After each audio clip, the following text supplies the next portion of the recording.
Assalamualaikum warahmatullahi wabarakatuh, sahabat-sahabat sekalian yang menyaksikan video saya ini. eh, saya ingin berbagi cerita sedikit kepada sahabat-sahabat sekalian terkait perjalanan saya dalam rangka mengikuti MTQ internasional di Kuwait.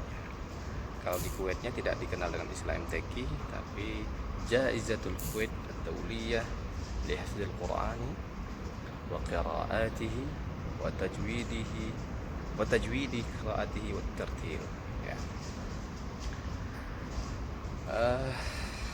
Penghargaan, ya, dari Kuwait tingkat internasional dalam hafalan Al-Quran, qiraat 10 dan bacaannya secara tilawah dan tartil.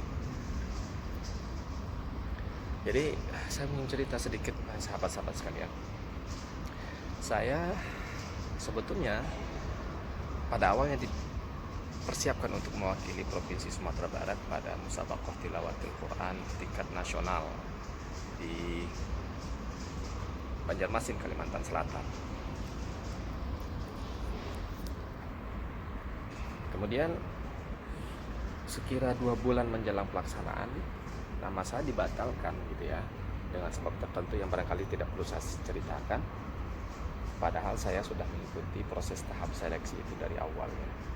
Diundang seleksi, saya datang, seleksinya diadakan di Padang, saya berangkat dengan biaya sendiri karena memang saya masih berharap bisa ikut kembali karena terlanjur ikut ya pada 2020-nya. Nah, tapi ternyata dibatalkan. Tapi itu kecewa pasti, manusiawi ya. Tapi saya masih berusaha dalam ikhlas ya menerima keputusan tersebut. Saya berusaha berpikiran positif bahwa pasti ada sesuatu yang lebih baik Allah persiapkan untuk saya. Nah, sekira pertengahan September ya, minggu kedua bahkan sudah memasuki minggu ketiga barangkali, saya dihubungi oleh pihak Kementerian Agama, dalam hal ini Kasubdit MTQ. Kata beliau bertanya, Adinda masih ada paspor? Ada paspor? Masih berlaku? Masih. Oke, kalau gitu tolong kirimkan. Kenapa Bang? Kenapa kirimkan saja dulu? Kita upayakan mudah-mudahan Adinda bisa berangkat internasional. Tapi belum nggak cerita di mana, kapan gitu ya. Saya juga nggak mau terlalu berharap. Ya udahlah, saya kirimkan saja. Kemudian saya isi data juga atau apa yang diperlukan ya, saya kirimkan. Beberapa hari setelah itu saya dapat WhatsApp gitu ya dari nomor luar negeri. Saya nggak tahu itu dari mana. Isi pesan WhatsApp-nya adalah Assalamualaikum, Anda tolong bersiap-siap nanti hadir melalui Zoom meeting.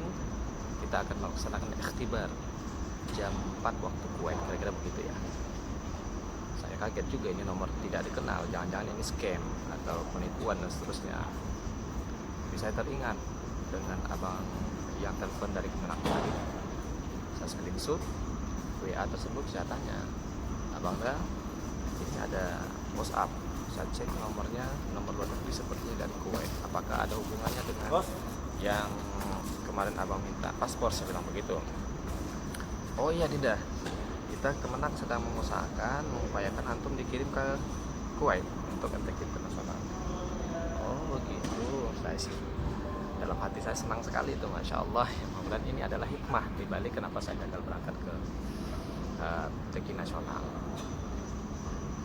Oke Bang, kalau gitu saya akan balas WhatsApp mereka ya. Jadi saya balas WhatsApp-nya. Insya Allah besok saya akan hadir untuk ikhtibar proses tes atau audisi. Nah, setelah tes berjalan, saya dinyatakan lulus dan akan dipanggil untuk datang di Kuwaitnya secara langsung.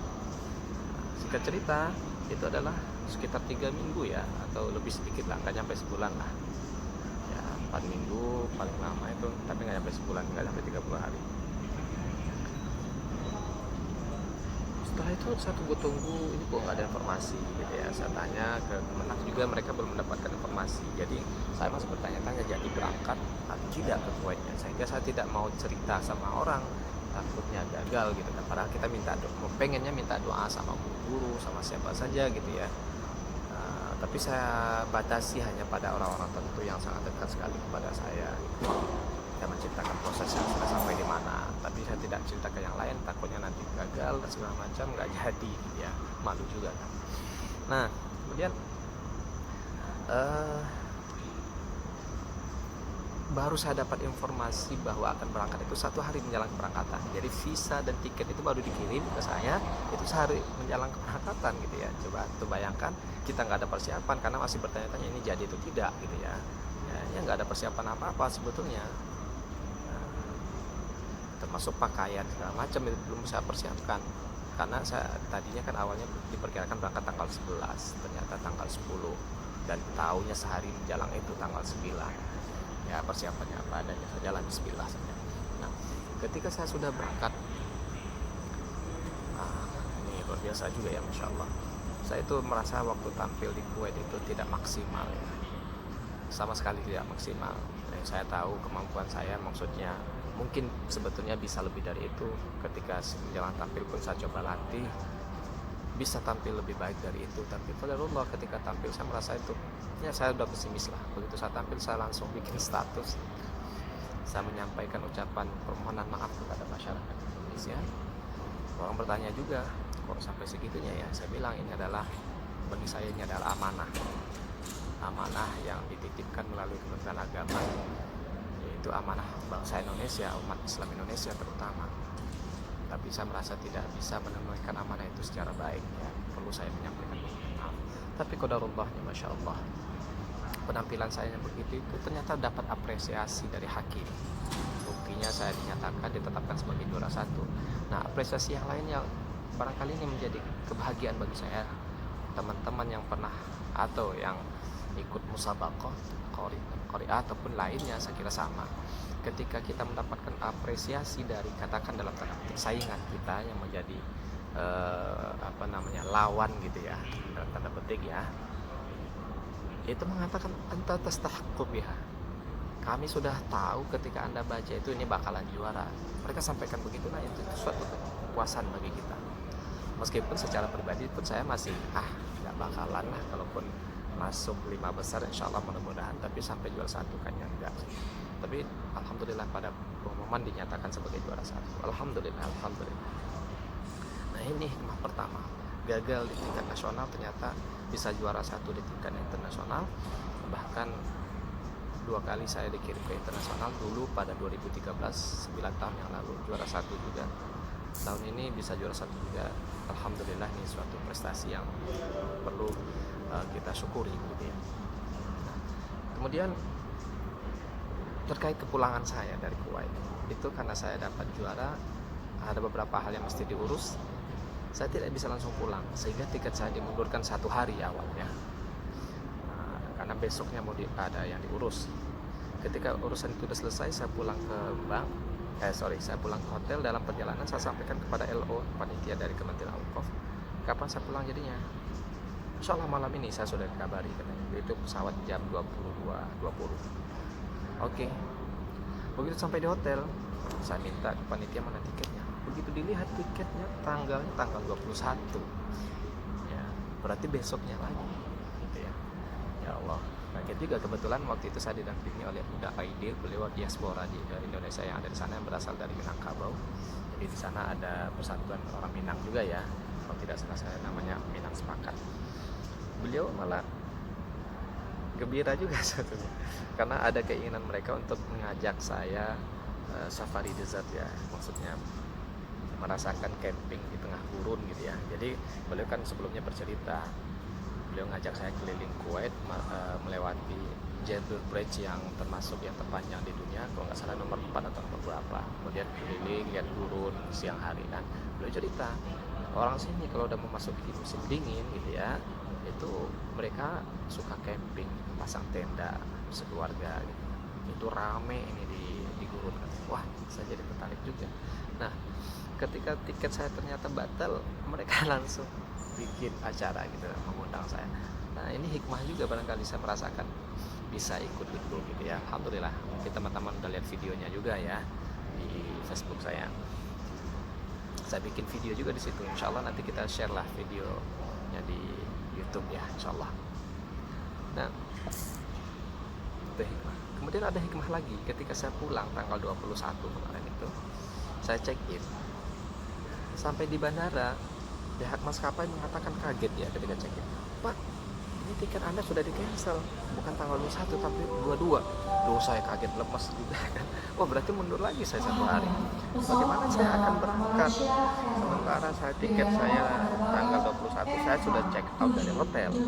Kata masyarakat Indonesia, alhamdulillah luar biasa, saya didampingi oleh ramai sekali ya. Saya didampingi oleh masyarakat Indonesia ramai sekali. Ustaz, maunya gimana? Mau nginap di sini lagi? Oke. Mau berangkat nginapnya berarti transit nanti di Kolombo ya. Jadi kata maskapainya, nggak apa-apa kalau mau berangkat sekarang, nggak apa-apa, tapi nginap 1 malam karena nggak keburu lagi tiket transit dari Kolombo ke Jakartanya. Saya pikir-pikir, ya udahlah nggak apa-apa, bismillah. Saya takut merepotkan juga lama-lama di sana ya. Nah, saya juga belum pernah di Kolombo, hanya transit untuk berangkat ke Kuwait saja. Akhirnya saya putuskan berangkat malam itu. Nah, luar biasanya Pak, saya itu karena ada waktu jalan kemarin itu, saya sempat beli oleh-oleh karena usulan dari warga di sana juga, ada Uni Nevi dan yang lainnya ramai di sana ya. Tidak saya sebutkan satu persatu. Katanya beli karpet di sini, Ustaz, murah. Karpet yang bagus di sini itu di Indonesia bisa 3 kali lipat. Kita aja kalau pulang kampung suka beli karpet, kadang dijual lagi di sana. Oh iya ya, menarik juga nih. Karena saya lagi renovasi rumah, alhamdulillah kemarin kita coba beli rumah, belum ditempati, pengennya direnovasi terlebih dahulu, gitu ya. Karena kan butuh nih, kalau ada tamu, karpet itu penting. Akhirnya saya beli. Saking senangnya saya beli 3. Itu sebetulnya melewati bagasi ya, batas maksimal, tapi kata Uni di sana nggak apa-apa, nanti kita usahakan. Ini teman saya juga ada yang mau pulang nih katanya, bisa nitip. Nah ternyata temannya Uni ini tadinya kan satu pesawat sama saya, jadi pesawat Sri Lankan Air itu bisa kita bawa bagasi maksimal 40 kilo.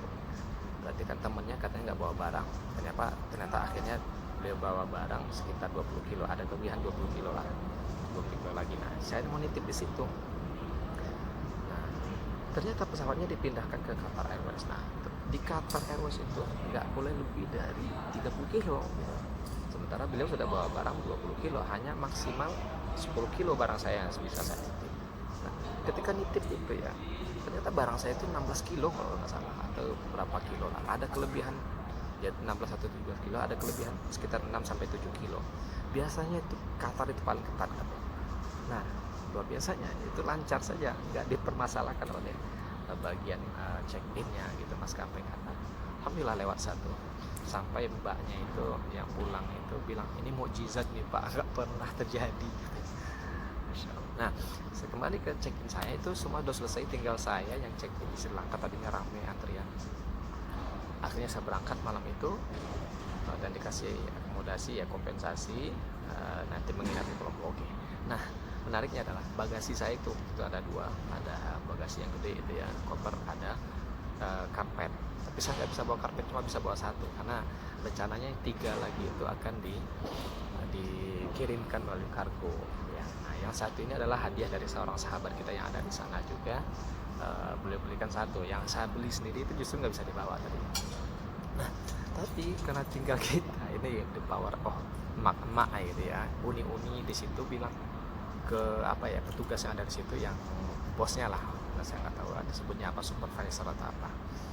Bos, ayolah, ini orang ini juara 1 nih kemarin, sampai diliatin video saya lagi terima hadiah, foto saya terima hadiah, ini juara 1 kemarin ini. Iya, ya kasihlah kompensasi, ini kan udah mundur ini. Yo, bagasinya masih ada 1 kotak lagi. Emang sekarang bagasi udah berapa? 39 kilo. Itu cuma ditimbang, ternyata bagasi saya yang 1 itu aja 30 kilo. yang karpet, 3 buah karpet yang dijadikan 1 masukin kotak itu ya. Sampai dicampur barang yang lain, saya kalau nggak salah saya ada juga ada kurma atau apa ya, titipan dan hadiah dari ibu bos gitu ya, coklat ya. Nah ternyata itu lebih. Akhirnya yang koper saya tetap dibawa, beratnya udah 30 kilo tuh. Nah yang tadi sekitar karpet yang 1 tadi akhirnya ditukar dengan karpet yang besar yang masuk dalam bagasi itu, yang beratnya totalnya jadi 56 kilo gitu. Jadi orang-orang sana bilang ini rekor, ini rekor juga nggak pernah dalam sejarah bisa lewat bagasi sampai 56 kilo, maksimal hanya 40 kilo gitu ya. Lewat sekilo 2 kilo aja dipermasalahkan. Tapi masya Allah ya jalanan ya. Gitu. Nah, saya teruskan sedikit. Begitu saya sampai di Kolombo, itu kita diinapkan di hotel ya. Hotelnya juga mewah ya, hotel paling tidak hotel bintang 4 gitu saya lihat. Nah tadi begitu saya naik pesawat dari Kolombo menuju Jakarta, begitu check in, saya kan hanya ekonomi kelas ya, saya dipindahkan ke bisnis kelas. Masya Allah, saya bisa tidur pulas karena tempat tidurnya cukup luas dan bisa dibaringkan. Puas saya tidur situ, saya kira adalah tidur 3 jam tadi. Ini rekor juga buat saya, nggak pernah saya bisa tidur selama itu meskipun perjalanan jauh. Saya ingat dulu ketika berangkat ke Toronto, saya transit ke Amsterdam ya, itu hampir 16 jam saya kira, tapi saya nggak bisa tidur sepulas itu ya, karena tidur duduk juga nyaman. Masya Allah, perjalanan yang sangat luar biasa. Sebetulnya banyak hikmah dalam perjalanan kita, tapi paling tidak dari perjalanan saya ke Kuwait ini banyak sekali hikmah yang saya dapatkan. Mudah-mudahan ini bisa menjadi pelajaran khususnya bagi saya, dan mudah-mudahan juga pelajaran hikmah ini bisa diambil juga oleh sahabat-sahabat yang melihat video ini. Intinya adalah kita mesti selalu berpikiran positif, berprasangka positif, terutama terhadap ketetapan Allah. Jadi betul ya dalam ayat Al-Quran itu ya, boleh jadi apa yang kita anggap baik, yang kita sukai itu belum tentu baik bagi kita. Begitu juga sebaliknya, belum tentu apa yang kita tidak sukai, kita benci itu jadi buruk bagi kita. Bisa jadi itu lebih baik bagi kita. Nah, ketika kita sudah berusaha maksimal untuk menggapai sesuatu dengan cara yang baik, kita ikuti prosesnya, kita sudah berusaha maksimal, ternyata belum kesampaian, bisa jadi itu di balik itu ada sesuatu yang lebih baik bagi kita. Jadi pesannya adalah mari kita berpikiran positif, berprasangka positif terutama terhadap ketetapan Allah. Kemudian mari kita berusaha untuk bisa bersikap positif juga. Terima kasih sahabat sekalian. Mohon maaf ya cukup panjang. Mari kita menjadi orang yang positif. Assalamualaikum warahmatullahi wabarakatuh.